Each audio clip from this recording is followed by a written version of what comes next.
ठाकुर जी ने बुलाया है। सबको भगवत भाव से हमारे राम आपके हृदय में बैठे राम को प्रणाम करते हैं और पहले दिन की आप सबको जय सिया राम। समस्त धार्मिक, राजनीतिक, सामाजिक क्षेत्रों से पधारे हुए समस्त प्रतिष्ठित, व्यवहारिक और धार्मिक वृत्ति को धारण किए हुए समस्त अतिथियों का बहुत बहुत मान है अरविंद जी की ओर से। पूर्व विधायक महोदय जी, चौधरी साहब, बाखरवाला परिवार, हमारे अरविंद जी का मम्यावरा, और आप सबका बहुत बहुत मान है। अभी जो भैया अनाउंस कर रहे थे उनने हमारी छाप तो लगाई दी कि तीखी बाणी, पर आज जिंदगी में पहली कथा ऐसी होगी पहले दिन की जो विपिन बिहारी के मुंह से कोई तीखा शब्द आज की कथा में नहीं निकलेगा। आज इसलिए नहीं निकलेगा क्योंकि ये कथा एक मां की याद में हो रही है और मां के लिए तीखे शब्द बोलना बड़ा अपराध। आज का पूरा देखो, इस गांव का नाम है बासन पानी, और जब यजमान परिवार मंच पे आरती उतार रहा था तो गांव का नाम भी बासन पानी है, पर इन सब की आंखों में भी पानी था। पूरे यजमान परिवार की आंखों में पानी था। मैं उस दिव्यात्मा को, जिसके पुण्य पुंज के कारण आप सबको भगवान की मंगलमयी कथा का लाभ मिल रहा है, ऐसे हमारे अरविंद जी की पूज्य माता जी श्रीमती तेजवंती जी, निश्चित उनका आशीर्वाद परिवार पे है क्योंकि मां मां होती है। मैं इस बार की कथा का नाम ही यहां रख के ले रहा हूं, मां। ध्यान से सुनना, 7 दिन में कथा यही घूमेगी इस बार की। इस कथा का नाम है मां, महात्मा और परमात्मा। इस भागवत का नाम क्या है? मां, महात्मा और परमात्मा। जिसको बचपन में मां मिल गई, जिसको बचपन में मां मिल गई, समझना उसका बचपन बन गया। जिसको जवानी में महात्मा मिल गया, समझना उसकी जवानी बन गई। और जिसको अंत में परमात्मा मिल गया, समझ लेना उसका पूरा जीवन बन गया। बचपन में मां मिल जाए, जवानी में महात्मा मिल जाए और अंत में परमात्मा मिल जाए। और जिसको मां मिली है, किसी ने क्या खूब कहा है, मां मां तेरी सूरत से बढ़ के उसकी क्या सूरत है भगवान की। मां तेरी सूरत से बढ़ के उसकी क्या सूरत है। और जिसको मां मिल गई, उसे भगवान की क्या जरूरत है। जिसको मां मिली हो, समझ लेना उसे भगवान मिला है। और मैं यहां तक बात दावे से कह सकता हूं कि इतनी सहनशीलता भगवान में भी नहीं है जितनी मां में है। अगर हम भगवान की पूजा न करें, हम तीर्थ करने न जाएं, उसकी आराधना न करें, तो भगवान हमसे नाराज हो जाएगा। हो जाएगा कि नहीं होगा? पर तुम माता के लिए बिल्कुल भी प्रेम न करो, फिर भी मां कभी अपने बच्चों से नाराज नहीं होती है। और भगवान को भी ये बात कहनी पड़ी। जब किसी ने भगवान से पूछा कि तुम अपने भक्त को कितना प्यार करते हो, तो भगवान को भी कहना पड़ा कि करहूं सदा तिनकी रखवारी, अजिमी बालक राखें महतारी। जैसे मां अपने बच्चे को प्यार करती है, भगवान कहता है ऐसा मैं अपने भक्तों को प्यार करता हूं। और मैं यहां तक कह सकता हूं, आप लोग बताना, जितनी ताकत मां में है उतनी ताकत ना किसी महात्मा में है और ना किसी परमात्मा में। एक बात बताना, आप किसी संत के लिए 5 साल से बुलाना चाहते हो, वो तो साक्षात भगवान है। 5 साल रेगुलर तुम उन संत के घर जाओ और कहो कि महाराज हमारे घर में सिर्फ एक चरण रख दो, और 5 साल रेगुलर तुम्हारे जाने के बाद और वो महात्मा जी तुम्हें स्वीकृति दे दे कि चलो हम आ रहे परसों। अब तुम नरसिंहपुर से लेके बासन पानी तक फूल बिछवा दो, सारे जिले के लोग बुला लो, और जैसे ही महाराज जी आए बासन पानी और तुम गाड़ी का गेट खोलने के लिए दौड़ो, और अगर महाराज जी उतनी पब्लिक में तुम्हारे मुंह में लात मार दे में सीट पे बैठे बैठे, बोलो तुम्हारी श्रद्धा रहे? बिल्कुल आत्मा की बताइए, श्रद्धा रहे? नहीं रहेगी। सत्य को स्वीकार करो, नहीं रहेगी। बताओ, हमने गुरुजी को बुलाओ और गुरुजी ने पूरी समाज के सामने मुंह में लात मार दी हमारी। बुलाओगे, बैठा रहोगे, चाय पियाओ, लेकिन भीतर की श्रद्धा तो खत्म हो जाए। दुनिया में अगर किसी में ताकत है, लात खा के भी पेट भरने की ताकत किसी में है तो मां में है। ईमानदारी बताओ, जब हम छोटे थे या हमने देखा है, जब मां अपने बच्चे को दूध पिलाती है तो कितनी बार बच्चा उसके मुंह में लात मारता है, पर कभी मां ने गुस्से में गोदी से नीचे फेंका। लात भी खाती जाती है और बच्चे का पेट भी भरती जाती है। इतनी ताकत दुनिया में किसी में नहीं है जितनी मां के भीतर है। इसीलिए आज तक किसी बेटी ने यह नहीं कहा कि हमें बाप के जाना है। कहा किसी बहन ने आज तक? क्या कहती है? मुझे मायके जाना है। यही शब्द है ना, मुझे मायके जाना है। क्यों? क्योंकि मायके में मां है, मायके में मां है, इसलिए वो मायका है। बेटी जब अपने मायके आती है, पापा बड़ा प्रेम करते हैं, भैया जान निछावर करता है, भाभी हाथों पर चलाती है, पर जब वो अपनी चौखट को लांघती है तो उसकी छाती हुकने लगती है। अगर आज मेरी मां होती तो दौड़ करके मुझे गले से लगा लेती। इसीलिए जब मायका मां से बनता है,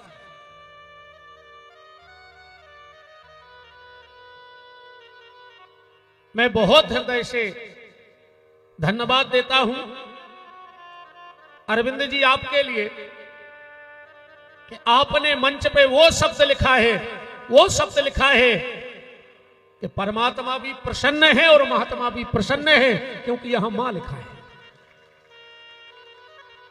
मां के चरणों में सारे तीर्थ होते हैं। और अरविंद जी को धन्यवाद, जब मैं गाड़ी में बैठा तो इन्होंने चर्चा भी यही लगाई। सबसे पहले नर्मदा मैया की चर्चा लगाई, थोड़ा और आगे बढ़े तो गैया मैया की चर्चा लगाई। हम तो चुपचाप बैठे रहे, पर हम मन में सोचते रहे कि वो मां कितनी पुण्यात्मा होगी, कितनी पुण्यात्मा होगी कि बेटा अपनी मां को तो जान से ज्यादा चाहता है, पर नर्मदा मैया की भी चिंता करता है और गैया मैया की भी चिंता करता है। इसलिए आपको साधुवाद है। और नाम तो हमने कथा का रख लिया, मां, महात्मा और परमात्मा। प्रारंभ इस छोटी सी एक कहानी से कर रहा हूं, ध्यान से सुनना। एक राजा ने अपने मंत्री से पूछा, मंत्री ये बताओ, ज्ञान बड़ा है कि आचरण बड़े हैं? मंत्री, मुझे ये बताओ कि ज्ञान बड़ा है कि आचरण बड़े हैं? जो हमें सुनते होंगे उनको लग नहीं रहा होगा कि विपिन बिहारी मंच पर बैठे हैं, क्योंकि हमारी ये भाषा है नहीं कथा की। पर आज तो सिर्फ श्रद्धा के सुमन मां के चरणों में है, इसलिए एक भी शब्द ऐसा नहीं निकलेगा जो किसी के को लगे कि तीखा बोल दिया। आज भर कल से तो फिर ऐसो हिसाब हुई है कि तुमने कल्पना ने करी हुई है ये बात। कल से तो बराबरी से सबको हिसाब हुई है, तुम आओ न तुम आओ। एक राजा ने अपने मंत्री से पूछा कि मंत्री ये बताओ, ज्ञान बड़ा है कि आचरण?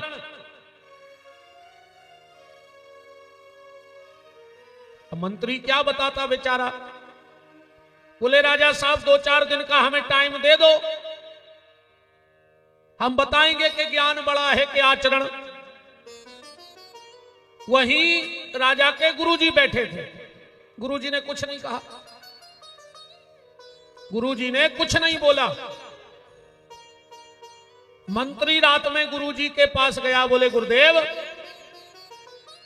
अब आप ही हमारे सहारे हो।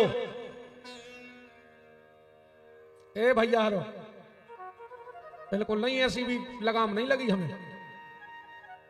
कल से रेलिंग के भीतर नहीं आप होना था। हम तो बिल्कुल भूल जाते कि तुमको के रिश्तेदार, हम जजमान को नहीं दबे तो रिश्तेदारों तो छोड़ा ही दी को। फिर ये मैं बिल्कुल नहीं रखो कि हम जजमान के बहुत खास आए सुबह गुरु जी का चुनने पे। बिल्कुल अच्छी शांति से बैठ गए। वृंदावन बिहारी लाल की नमक सो छिड़कवाई दो तुम। उन्होंने कहा हम सोच रहे थे नहीं करने पड़ेगा छू। राम मंत्री गुरुजी के पास गया और बोले गुरुदेव आप बताओ ज्ञान बड़ा है कि आचरण? गुरुजी ने कहा मुझे क्या पता, तुमसे पूछा है तो तुम बताओ। अब मंत्री बड़ा टेंशन में कि अब क्या करें। गुरुजी सवेरे गए घूमने, तो जहां राजा को खजानो हतोते चले गए। अब सब जानते कि राजा के गुरुजी को रोक व्यवहार होते। गुरुजी ने खजाने में घूमत घूमत एक सोने को सिक्का उठाओ और जेब में डाल लो। सिपाहियों ने सोची अब उठाला हुई है गुरुजी तो आए। दूसरे दिन गुरुजी फिर गए, सो 2 सिक्का उठा ले आए। तीसरे दिन 3 सिक्का, और जैसे ही चौथे दिन सिक्का उठाने लगे पुलिस वाले बोले गुरुजी बहुत हो गई, 3 दिन छोड़ दो, अब तुम्हारी शिकायत राजा के करेंगे। राजा को शिकायत हुई कि 3 दिन हो गए, गुरुजी रोज आऊ थे और खजाने में से 1-2 सिक्का उठा ले जाते। राजा ने कहा हम कल देखते हैं दरबार में। जैसे ही कल गुरुजी दरबार में पहुंचे, पहले जब दरबार में जाते तो राजा उठ के प्रणाम करत तो, हाथ जोड़त तो, फूल चढ़ात तो, पर आज राजा उठा नहीं गुरुजी के लिए, ना हाथ जोड़ के प्रणाम किया। गुरुजी बोले राजा आज तूने उठ के मुझे प्रणाम नहीं किया, आज तूने हाथ नहीं जोड़े, और आज तेरी आंखों में मेरे लिए वो सम्मान भी नहीं है।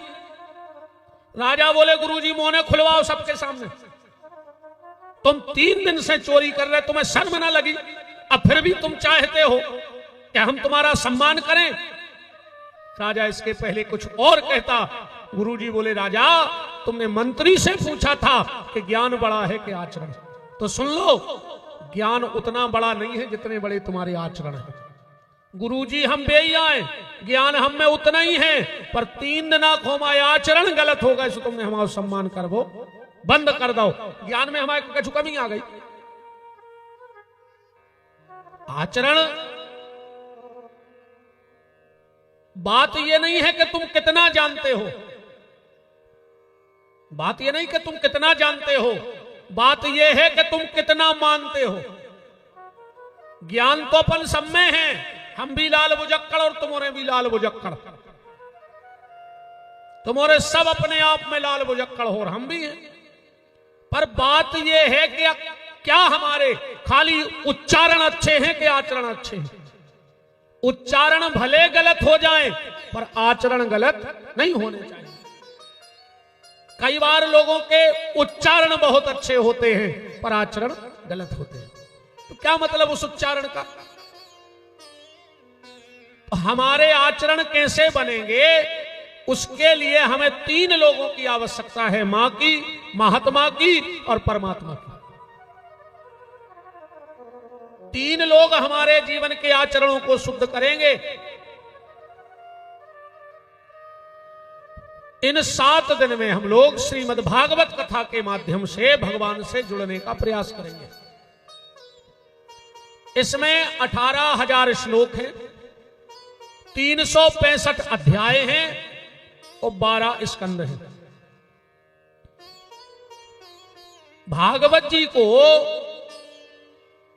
सर्वप्रथम बद्री का आश्रम में बैठकर नर और नारायण ने बनाया। चतुश्लोकी भागवत, वो 4 श्लोक ले जाके दे दिए ब्रह्मा जी को। ब्रह्मा जी ने वो 4 श्लोक अपने 5 बेटों को दिए, सनक, सनंदन, सनातन और सनत कुमार। और 5वें बेटे थे देव ऋषि नारद। 4 भाई तो बैठ गए समाधि में। नारद जी ने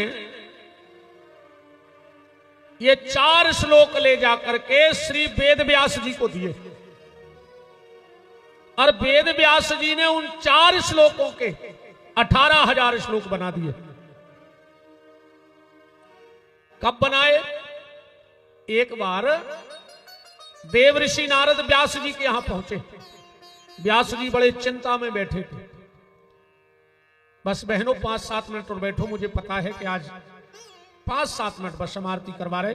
एक श्लोक प्रारंभ करेंगे और आज का जो लगभग 2-2.5 घंटे तुम लोगों का सत्संग कम रहा, हम वादा करते हैं, वचन देते हैं, 6 दिन में 2.5 घंटा के 6 घंटा लौटा दें।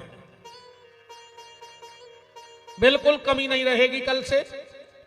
और समय का विशेष ख्याल रखना, ठंडी का समय है। इसमें तो दोपहर 2 बजे से लिखा है, पर अपन कथा बिल्कुल फिक्स 1:30 बजे से चालू करेंगे, क्योंकि बाहर के भी लोग आएंगे। तो 1:30 से 4:30 तक कथा, आध घंटे में आरती प्रसाद, जिसमें 4:45 तक व्यक्ति पंडाल छोड़ के इतने टाइम तक अपने घर पहुंच जाए उजाले में। बाहर के भी लोग आएंगे, माताएं भी आएंगी, तो सब यथा समय अपने घर पहुंच जाएं। जब देव ऋषि नारद ने व्यास जी से पूछा कि आप दुखी क्यों हो, व्यास जी ने कहा मैंने एक वेद के 4 वेद बनाए, 4 वेद से 6 शास्त्र बनाए और 6 शास्त्र से 17 पुराण बनाए, फिर भी मेरे मन में सुख नहीं मिल रहा है मुझे। नारद जी बोले नारद बोले कि व्यास जी, तुमने अभी तक वेद शास्त्र पुराण में यह लिखा कि पिता को कैसा होना चाहिए, पत्नी को, पुत्र को, पड़ोसी को, कौन कौन से नियम धर्म पे चलना चाहिए। आज के लिए मैं आपसे एक निवेदन कर रहा हूं, आज से एक प्रतिज्ञा कर लेना, जितने लोग बैठे हो, जब भी मंदिर में जाओ और जहां तक मंदिर में भगवान की नजर पड़ती हो, जहां तक सरकार देख रहे हो, वहां तक किसी के पैर मत छूना और किसी से पैर पड़वाना भी मत। बहुत बड़ा अपराध है ये, क्योंकि भगवान से सर्वश्रेष्ठ दुनिया में दूसरा कोई और नहीं है। ये भगवान का अपमान है कि ठाकुर जी के मंदिर के सामने हम किसी के पैर छुएं। उनसे बड़ा ना कोई महात्मा है दुनिया में, है कोई तो बता दो भगवान से बड़ा। जहां तक भगवान की नजर पड़े वहां तक किसी के पैर मत छुओ। अगल बगल होके तुम पैर पड़वा लो और पैर छू लो, कोई हमारे संस्कार हैं ये। क्योंकि अगर हम झुकेंगे नहीं तो अकड़ जाएंगे, और अकड़ जाएंगे तो गांव वाले, घर वाले पकड़ जाएंगे, और पकड़ जाएंगे तो फिर मोटी मोटी लक्कड़ लाएंगे, और लक्कड़ लाएंगे तो आग लगा के चले जाएंगे। इसलिए झुकते रहो, अच्छी बात है, पर भगवान के मंदिर में किसी के पैर मत छुओ, ना किसी से पैर पड़वाओ। तुमसे भले छोटा होगा, तुम्हारे पैर पड़ने का लगता, उससे कहो बाहर आ जाओ। यह अपराध है। मंदिर में 12 अपराध होते हैं। कल की चर्चा में हम बताएंगे कि ये 12 अपराध कभी मंदिर में मत करना, क्योंकि संसार का किया हुआ पाप देव स्थान पे समाप्त हो जाता है, पर जो देव स्थान पे किया जाता है वो वज्र बन जाता है पाप। इसलिए 12 अपराध मंदिर के हैं, कोशिश करना कि उनसे बचना। तो नारद जी व्यास जी से कह रहे हैं कि तुमने अभी तक इंसान को जीने की कला सिखाई है, पर तुमने भगवान की कथा नहीं गाई है। और आदमी कुछ भी कर ले, जब तक भगवान के नाम को, भगवान के चरित्र को नहीं सुनेगा। अब कछु कछु कहते हैं कर्म प्रधान विश्व करी राखा, जैसो कर है ऊसो मिले। अब तुमने खेत में ट्रैक्टर चलाओ, बखन्नी भाई, बोनी भाई, खाद ले आए, बीज ले आए, पानी दे हो, और जैसा ही फसल पकी रोई दिन कंगूरे गिर गए। तुम्हारे कौन कर्मों में कमी रह गई थी कि सत्यानाश हो गए? बताओ बताओ। तुम तो बिना मन की बोनी करी थी तुमने। ट्रैक्टर में डीजल की जगह का पानी डालो तो जो दिन बोनी कर रहे उतना कह रहे कर्म प्रधान, अरे जैसो कर है ऊसो मिले है। और जो दिन अच्छे ओरे दाए कही अब कही हुई है वही जो राम रुचि राखा। अब खुल गई आंखें। अज्जाई बात कहूं बोनी करत में कह देते कि हुई है वही जो राम रुचि राखा, तो कभी गलत हो ही नहीं सकता, गारंटी है। पर वो दिन तो तुम्हें अपने कर्म पे भरोसा था।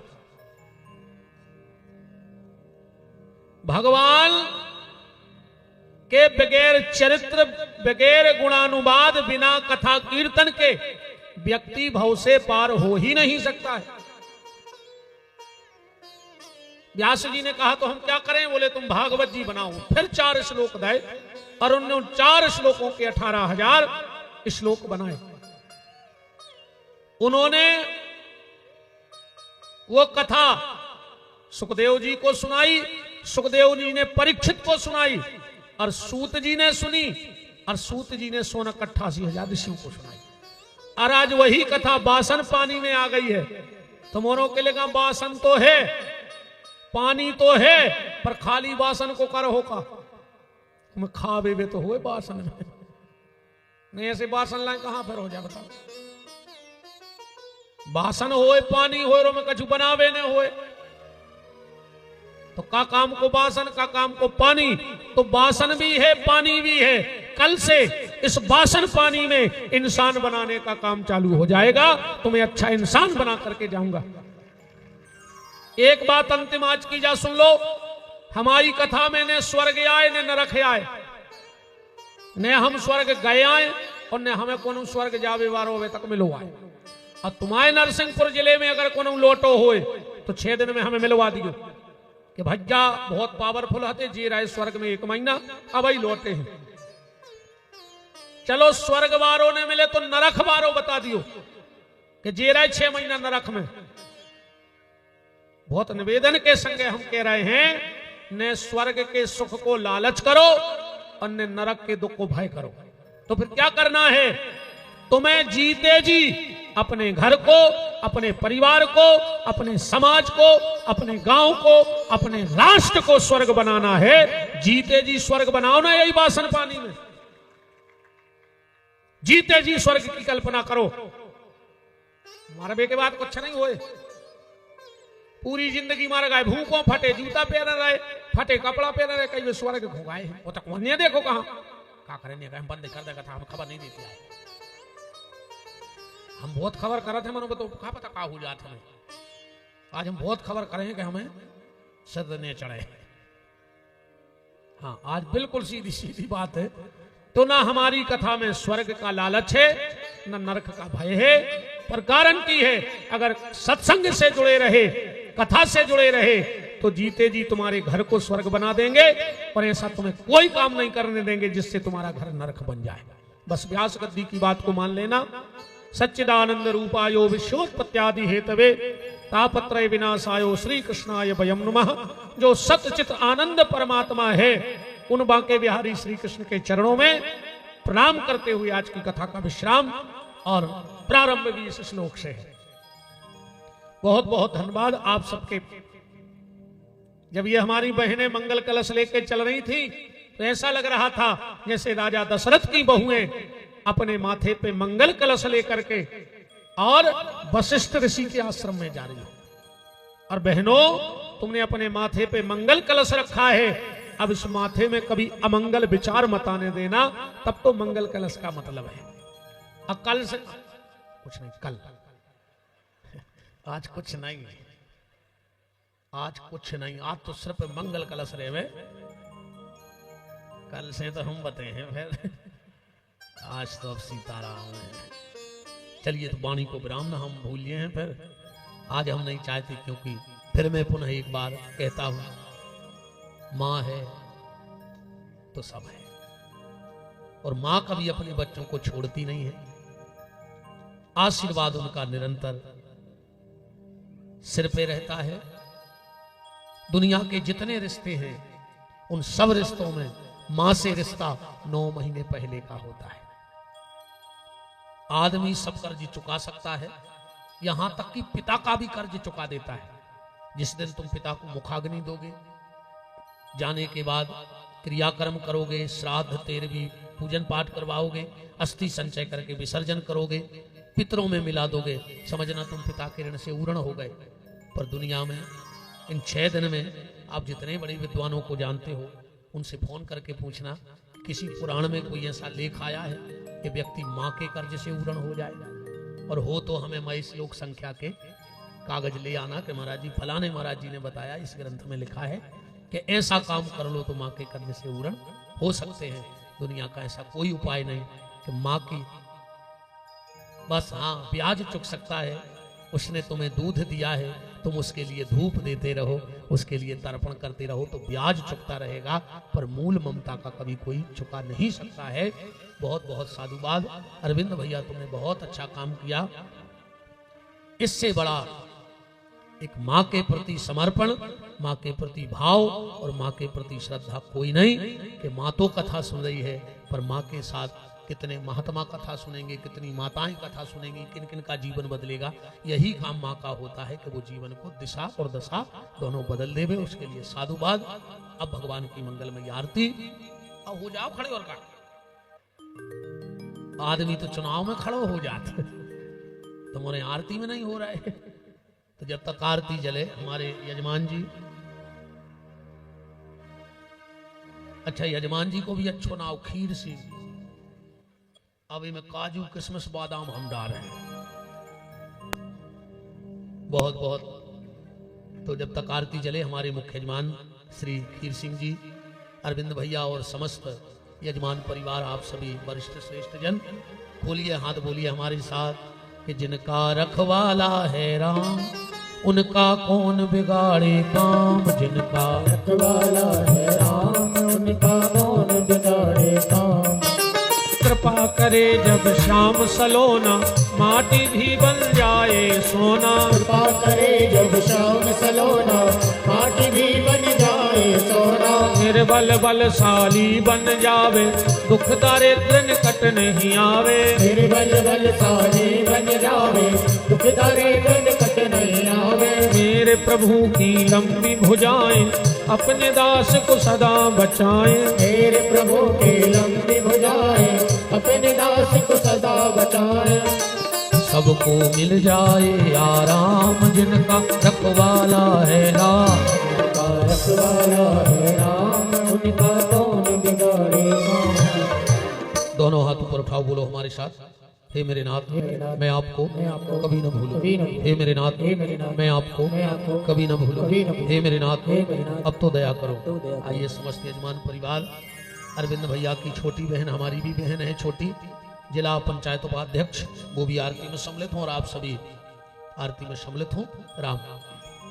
हरि ओम। चंद्रमा मनसो जातक्षो सूर्यो जायतो श्रोता द्वैश्य प्राणशमखादग्निर्जायतो। बांके बिहारी तेरी आरती गाओ। बांके बिहारी तेरी आरती गाओ। हे गिरधारी तेरी आरती गाओ। हे गिरधारी तेरी आरती गाओ। मोर मुकुट तेरे शीश पे सोहे। मोर मुकुट तेरे शीश पे सोहे। प्यारी बनसी मेरो मन मोहे। प्यारी बनसी मेरो मन मोहे। की छवि बलवान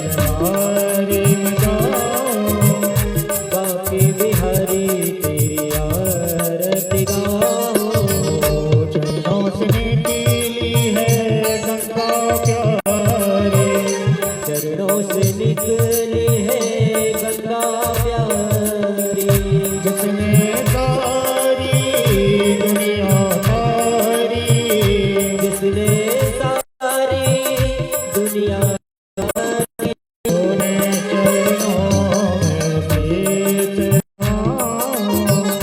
बाके बिहारी तेरी आरती गाऊं।